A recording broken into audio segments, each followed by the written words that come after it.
Imagina guardar um tesouro de valor incalculável, algo que muda vidas. Onde você guardaria? Num cofre, imagino. Algo de titânio com segurança máxima. Exato. Mas e se a instrução fosse guardá-lo num simples e frágil vaso de barro? Um recipiente que quebra com qualquer pancada. Que lógica é essa, né? Pois é. Por que alguém faria isso? Essa é a imagem central de uma análise fascinante que a gente vai fazer hoje. É uma imagem que vira a nossa cabeça, assim. A nossa lógica de ponta cabeça. A gente sempre associa valor com força, com proteção, com invulnerabilidade. E o texto que vamos analisar propõe justamente o contrário, que a fragilidade não apenas contém o valor, mas de alguma forma o revela. Isso. O tema da nossa conversa é o 4º capítulo da 2ª carta aos Coríntios, um texto do apóstolo Paulo. E para nos ajudar a mergulhar nisso, a gente está usando notas e comentários de diversas bíblias de estudo. E a nossa missão aqui é desvendar as ideias principais, né? Esse contraste brutal entre a fraqueza humana e o poder divino. E como uma mudança de perspectiva pode, aparentemente, transformar por completo a experiência do sofrimento. E é importante dizer, não se trata de negar a dor. O texto não faz isso, mas de ressignificar. É um ponto que ele martela de umas formas bem surpreendentes. Bom, vamos mergulhar nisso. O capítulo já começa com uma defesa bem intensa. Paulo diz que não desanima e que rejeita as coisas que por vergonha se ocultam, que não anda com astúcia, nem falsifica a palavra de Deus. É uma postura defensiva, né? Muito. Logo de cara, me soa como se ele estivesse respondendo a uma acusação. Ou pelo menos a uma comparação que não favorecia ele. E os comentários das fontes indicam que é exatamente isso. O pano de fundo de toda a carta é um confronto com outros pregadores que chegaram em Corinto. Aqueles que Paulo chama de superapóstolos. Exatamente. Com uma boa dose de ironia. Aparentemente, eles eram mais eloquentes, talvez tivessem uma apresentação mais polida e usavam o que o texto chama de astúcia. O que seria essa astúcia? Possivelmente eles adaptavam uma mensagem para agradar mais o público, sabe? Talvez buscando ganho financeiro ou status. Então Paulo está traçando uma linha na areia e dizendo, olha, a minha abordagem é outra. É a manifestação nua e crua da verdade, sem truques. Ele baseia a legitimidade dele na misericórdia de Deus e não na própria habilidade de marketing, digamos assim. Exato. É uma aposta total na transparência. Mas aí ele levanta um problema. Que é... Se a mensagem é tão clara, por que nem todo mundo aceita? Isso. E a resposta que ele dá nos versículos 3 e 4 é, no mínimo, controversa. Ele introduz a figura do Deus deste século. Sim, ele diz que se o evangelho está encoberto, é porque o Deus deste século cegou o entendimento dos incrédulos. As notas de estudo são bem diretas em identificar essa figura como Satanás. E essa explicação de uma cegueira causada por uma força externa é complexa, né? Parece que tira um pouco da responsabilidade humana na equação, não? É uma tensão que o texto apresenta. As fontes não mergulham tanto nessa questão filosófica, mas se concentram no que isso significava para Paulo. Ele não via a rejeição à mensagem dele como uma falha da sua retórica. Ou como prova de que a mensagem era fraca? Exato. Para ele, existia uma batalha espiritual acontecendo. A função dessa entidade, o Deus deste século, é distorcer a percepção da realidade e impedir as pessoas de verem a luz do evangelho da glória de Cristo. É como se alguém colocasse um filtro escuro sobre os olhos de uma pessoa que está olhando para o sol. Ótima analogia. O sol continua brilhando, mas o filtro impede que a luz seja vista. A falha não está na luz, mas no que a obstrui. Entendi. E a partir daí, o texto dá um salto. Um salto que para mim é de uma magnitude absurda. O versículo 6 faz uma conexão direta com o livro de Gênesis. Com a criação. Sim, ele diz que o mesmo Deus que disse lá no início, das trevas resplandeça a luz, é o que resplandeceu em nosso coração. Ele tá realmente colocando a conversão de uma pessoa no mesmo patamar da criação do universo. É exatamente essa a força da analogia. E os comentaristas destacam que é totalmente intencional. Para Paulo, a iluminação espiritual não é um processo de aprendizado, um convencimento intelectual. É um ato criativo. Divino. Um fiat lux, um haja luz, no interior de uma pessoa. Assim como a luz física foi criada do nada, a luz espiritual, que ele define como o conhecimento da glória de Deus na face de Jesus Cristo, é acesa por Deus no coração que antes estava em trevas. Nossa! Então não é uma mudança de ideia, é tipo um Big Bang espiritual acontecendo dentro de alguém. Essa afirmação muda completamente a escala do que a gente está falando. Totalmente. E a ironia é que esse poder todo, essa luz da criação, é colocado no recipiente mais frágil que se possa imaginar. É aí que entra a famosa imagem do versículo 7, a do tesouro em vasos de barro. Certo? Perfeitamente. A transição é essa. Você tem esse ato de poder cósmico, essa luz inestimável, esse tesouro, e onde ele é guardado? Em vasos de barro. E as fontes explicam que no primeiro século, vasos de barro eram equivalentes, sei lá, às embalagens descartáveis de hoje. Eram comuns, baratos, fáceis de quebrar. Ninguém guardaria as joias da família num pote de barro. Jamais. Paulo está usando a metáfora mais chocante possível para descrever a condição humana. Somos frágeis, comuns, mortais. E o propósito disso, segundo o texto, é para que a excelência do poder seja de Deus e não de nós. É uma lógica de contraste total. Isso mesmo. É como se a fragilidade do recipiente não fosse um defeito a ser escondido, mas uma característica essencial para o espetáculo. Exato. O objetivo é que ninguém olhe para o vaso e diga, uau, que vaso incrível. A ideia é que olhem para a luz que brilha através das rachaduras e pensem, de onde vem essa luz, se o vaso é tão simples? A fraqueza humana se torna o palco para o poder divino. Perfeito. E os versículos 8 e 9 são a aplicação prática e brutal dessa teoria. É uma lista de paradoxos que descreve a vida de Paulo.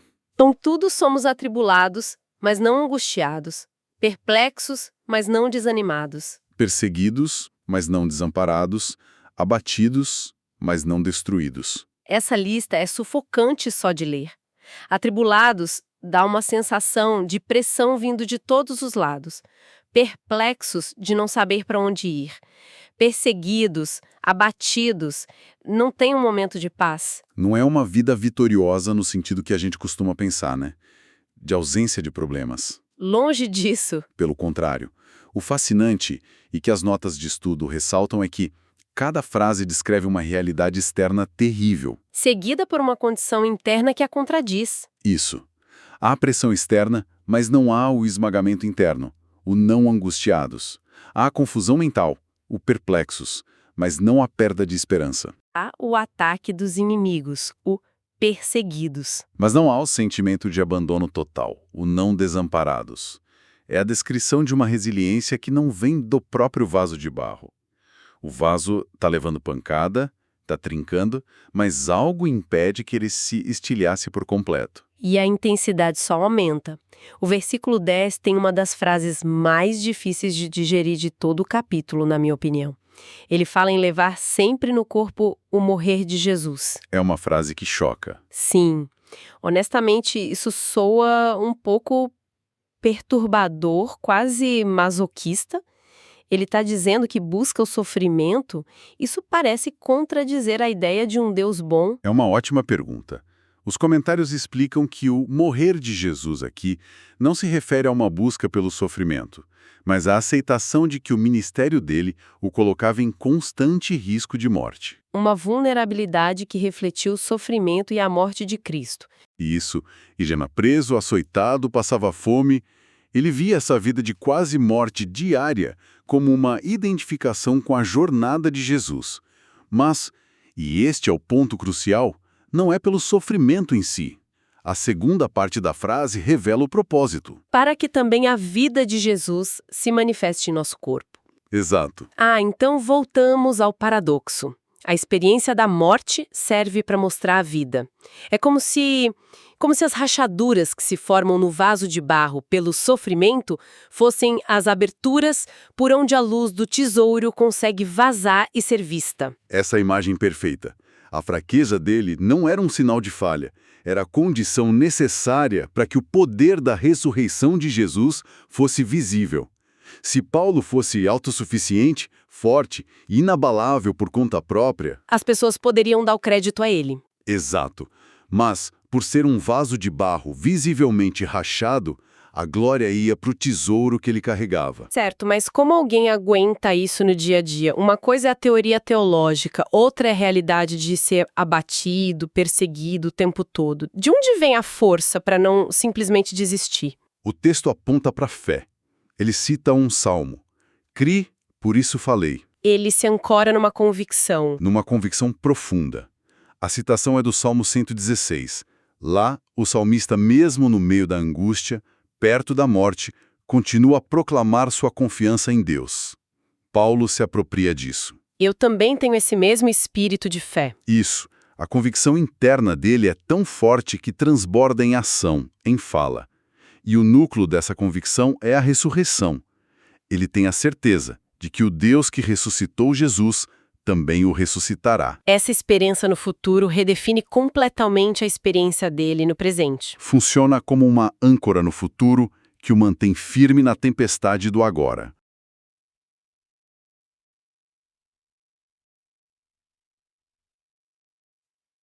Isso leva a outro contraste fundamental lá no versículo 16. A dinâmica entre o homem exterior e o homem interior. Sim, e aqui ele explica a mecânica psicológica e espiritual da sua resistência. O homem exterior é o corpo, é o vaso de barro. Ele está sujeito ao desgaste, envelhecimento, doença. E ao sofrimento que ele acabou de listar. Esse homem exterior se corrompe, se desgasta. É um fato inevitável. É entropia agindo sobre o vaso. Ele está se desfazendo, rachando, voltando a ser pó. Perfeito.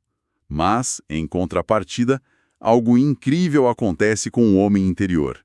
A vida espiritual, o tesouro. Ele se renova de dia em dia. É um processo inverso e diário. Enquanto o exterior decai, o interior se fortalece. Essa renovação interna, alimentada por Deus, não só compensa, mas na perspectiva de Paulo, supera em muito o desgaste externo. É por isso que ele pode dizer lá no início que não desanimamos. Exato.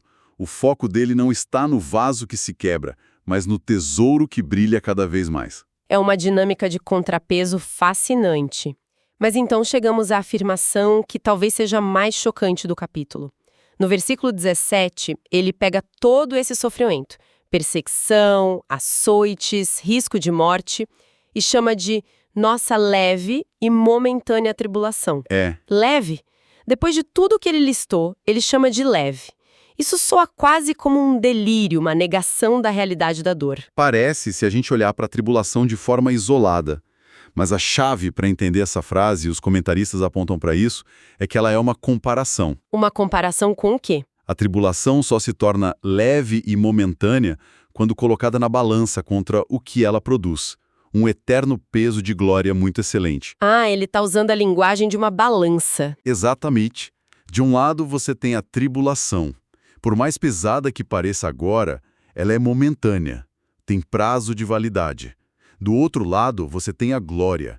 E essa glória não é só eterna, ela tem peso, substância, valor. Entendi. Então o peso da glória futura é tão imensamente maior que, em comparação, o peso do sofrimento presente se torna insignificante, leve. É uma questão de proporção, de escala.